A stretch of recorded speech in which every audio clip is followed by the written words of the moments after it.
আসসালামু আলাইকুম প্রিয় শিক্ষার্থীরা, কোর্সটিকায় আমার আজকের আলোচনার বিষয় হচ্ছে ষষ্ঠ শ্রেণীর চারুপাঠ বইয়ের জন্মভূমি কবিতা থেকে অতি গুরুত্বপূর্ণ কয়েকটি জ্ঞানমূলক প্রশ্নের উত্তর নিয়ে, যেগুলো তোমাদের সৃজনশীল প্রশ্নের ক নম্বরে থাকে।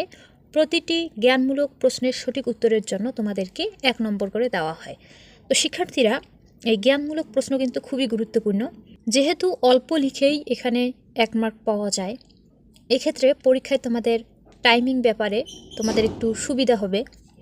তাই তোমরা চেষ্টা করবে, তোমরা যতটি সৃজনশীল প্রশ্নের উত্তর দেবে তার প্রতিটিরই জ্ঞানমূলক প্রশ্নের উত্তরটা যেন তোমরা পারো। তো শিক্ষার্থীরা, এই কবিতা থেকে অতি গুরুত্বপূর্ণ জ্ঞানমূলক প্রশ্নের উত্তরগুলো চলো দেখে নিই। আমরা আলোচনা করছি ষষ্ঠ শ্রেণী বাংলা প্রথম পত্র চারুপাঠ অধ্যায়ভিত্তিক জ্ঞানমূলক প্রশ্নের উত্তর। কবিতার নাম হচ্ছে জন্মভূমি, লিখেছেন রবীন্দ্রনাথ ঠাকুর। শিক্ষার্থীরা, তোমরা এখানে বেশ কিছু জ্ঞানমূলক প্রশ্ন এবং উত্তর দেখতে পাচ্ছ, যেগুলো তোমাদের পরীক্ষার জন্য খুবই গুরুত্বপূর্ণ। এগুলো যদি তোমরা ভালো করে মনে রাখো, তাহলে জন্মভূমি কবিতা থেকে যে কোনো জ্ঞানমূলক প্রশ্ন দিলে তোমরা লিখতে পারবে, কারণ এর বাইরে জ্ঞানমূলক প্রশ্ন থাকবে না আশা করা যায়। তো চলো আমরা দেখে নেই। দেখো, প্রথমেই আছে কবি পরিস্থিতি থেকে। কবি পরিস্থিতি থেকে তোমাদের জ্ঞানমূলক প্রশ্ন থাকে, তাই কবি পরিস্থিতি তোমাদের ভালো করে পড়তে হবে। তো কবি পরিস্থিতি থেকে গুরুত্বপূর্ণ জ্ঞানমূলক প্রশ্নগুলো হচ্ছে: 1. রবীন্দ্রনাথ ঠাকুর কত খ্রিস্টাব্দে নোবেল পুরস্কার লাভ করেন? এর উত্তর হচ্ছে 1913 সালে। উত্তরে লিখবে রবীন্দ্রনাথ ঠাকুর 1913 খ্রিস্টাব্দে নোবেল পুরস্কার লাভ করেন। এর পাশাপাশি রবীন্দ্রনাথের জন্ম এবং মৃত্যু সালটাও তোমরা মনে রাখবে। 2 আছে বিশ্বভারতী প্রতিষ্ঠা করেন কে? উত্তর হচ্ছে রবীন্দ্রনাথ ঠাকুর বিশ্বভারতী প্রতিষ্ঠা করেন। 3. রবীন্দ্রনাথ ঠাকুর কত খ্রিস্টাব্দে মৃত্যুবরণ করেন? উত্তর হচ্ছে 1941 খ্রিস্টাব্দে রবীন্দ্রনাথ ঠাকুর মৃত্যুবরণ করেন। তাহলে নোবেল পুরস্কার পান 1913 সালে এবং মৃত্যুবরণ করেন 1941 সালে সালে। এখন তোমরা রবীন্দ্রনাথ ঠাকুরের জন্মসালটা কমেন্টে লিখবে। রবীন্দ্রনাথ ঠাকুর কত খ্রিস্টাব্দে জন্মগ্রহণ করেন? এই প্রশ্নের উত্তরটা তোমরা কমেন্টে লিখবে। 4. রবীন্দ্রনাথ ঠাকুর কোথায় মৃত্যুবরণ করেন? উত্তর হচ্ছে রবীন্দ্রনাথ ঠাকুর কলকাতায় মৃত্যুবরণ করেন। 5. রবীন্দ্রনাথ ঠাকুরের পিতার নাম কি? উত্তর হচ্ছে রবীন্দ্রনাথ ঠাকুরের পিতার নাম মহর্ষি দেবেন্দ্রনাথ ঠাকুর। পিতার নাম মনে রাখবে, মহর্ষি দেবেন্দ্রনাথ ঠাকুর। তিনি ঠাকুর পরিবারের, তাই নামের শেষে ঠাকুর থাকবেই। তার পিতা, পিতামহ সকলের নামের শেষে ঠাকুর শব্দটা থাকবে।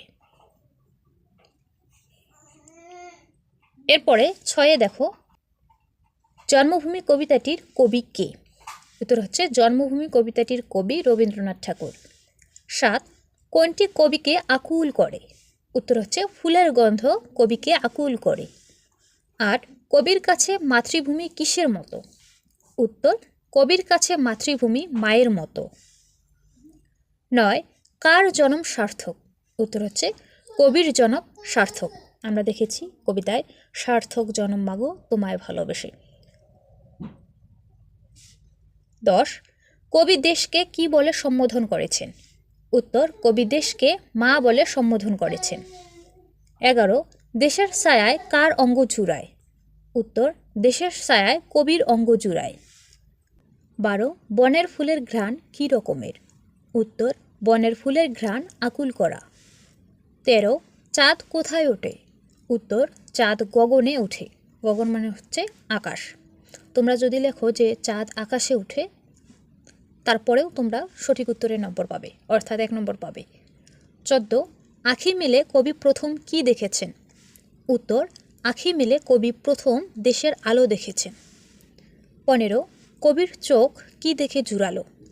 উত্তর কবির চোখ দেশের আলো দেখে জুড়ালো। 16. জন্মভূমি কবিতা কোন দেশকে উদ্দেশ্য করে লেখা?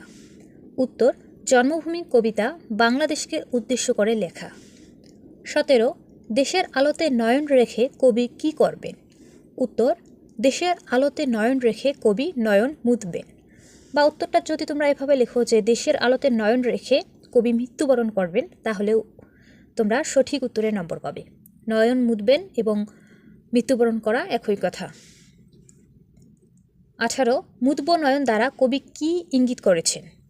উত্তর, মুদব নয়ন দ্বারা কবি মৃত্যুকে ইঙ্গিত করেছেন।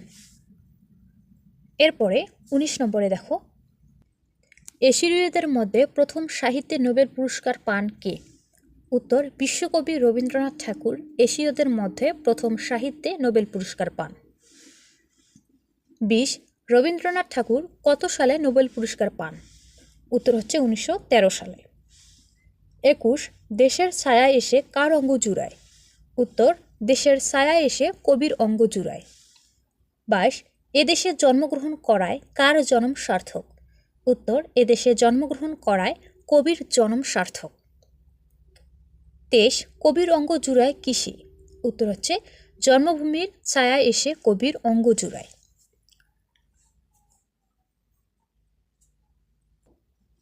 24 কবি তার মাতৃভূমির কি খোঁজেননি? উত্তর, কবি তার মাতৃভূমির ধনরত্ন খোঁজেননি। কবি বলেছেন যে তার দেশে ধনরতন আছে কিনা রানীর মতন, সেটা তিনি খুঁজেন না। তিনি বড় করে দেখেন যে তিনি তার মাতৃভূমিকে ভালোবাসেন। তার মাতৃভূমি অপরূপ সৌন্দর্যে ভরপুর। 15 জন্মভূমি কবিতায় কবি মাতৃভূমিকে কি বলে সম্বোধন করেছেন? জন্মভূমি কবিতায় কবি মাতৃভূমিকে মাগো বলে সম্বোধন করেছেন। 26 জন্মভূমির ছায়া এসে কার অঙ্গ জুড়ায়? উত্তর, জন্মভূমির ছায়া এসে কবির অঙ্গ জুড়ায়। 27 কবির মন আকুল হয় কিসে? উত্তর, ফুলের গন্ধে কবির মন আকুল হয়। 28 শিশু ভোলানাথ রবীন্দ্রনাথ ঠাকুরের কি ধরনের রচনা? এটা হচ্ছে শিশুতোষ, উত্তরে লিখবে। শিশু ভোলানাথ রবীন্দ্রনাথ ঠাকুরের শিশুতোষ রচনা। তোমরা এটা এইভাবে মনে রাখবে, দেখো এই রচনার শুরুতেই আছে শিশু আছে, আর এটা হচ্ছে শিশুতোষ রচনা। তাই এই শিশু দ্বারা তোমরা মনে রাখবে, এটা হচ্ছে শিশু ভোলানাথ, আর শিশু ভোলানাথ রচনা হচ্ছে শিশুতোষ রচনা। ঠিক আছে। 29 কোন কাব্যের জন্য রবীন্দ্রনাথ ঠাকুর নোবেল পুরস্কার লাভ করেন? তিনি নোবেল পুরস্কার লাভ করেন গীতাঞ্জলি কাব্যের জন্য। তোমরা বানানটা এখানে ভালো করে মনে রাখবে, গীতাঞ্জলি বানান কিন্তু ভুল হয়ে যায়। প্রথমে আছে দীর্ঘ ইকার, এরপরে আছে হ্রস্ব ইকার, এই কারটাই ভেজাল হয়, তাই এটা তোমরা মনে রাখবে। তো শিক্ষার্থীরা, এই হচ্ছে জন্মভূমি কবিতার অতি গুরুত্বপূর্ণ জ্ঞানমূলক প্রশ্নের উত্তর।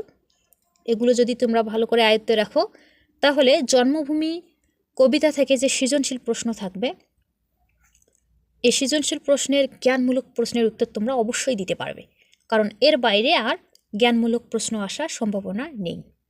তো শিক্ষার্থীরা, আজ এখানেই শেষ করছি। ধন্যবাদ সবাইকে।